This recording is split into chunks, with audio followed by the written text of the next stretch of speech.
monarkiaren, injustiziaren eta ustelkeriaren aurka, errepublikaren alde, herritarren eta langileen eskubideen alde.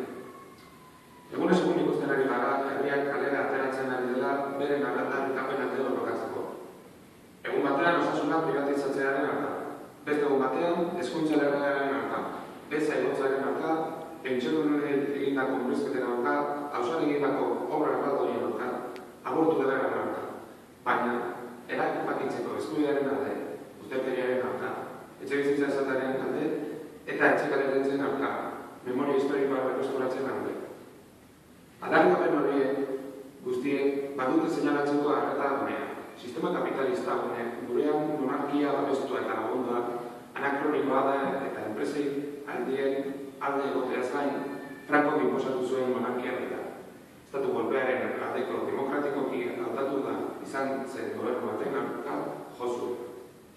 Bigarren errepublikaren gobernuaren aurka. Monarkia demokratikoa zela esan zuten eta hala esan ziguten. Baina egunetik egunera ikusten ari gara, mozorroak kendu dutela eta langileen borrokaren bidez lortutako eskubide guztiak desagerrarazten ari direla. Eta era horretan, diktaduren garaiko lege zapatzaileak entzun daitezke.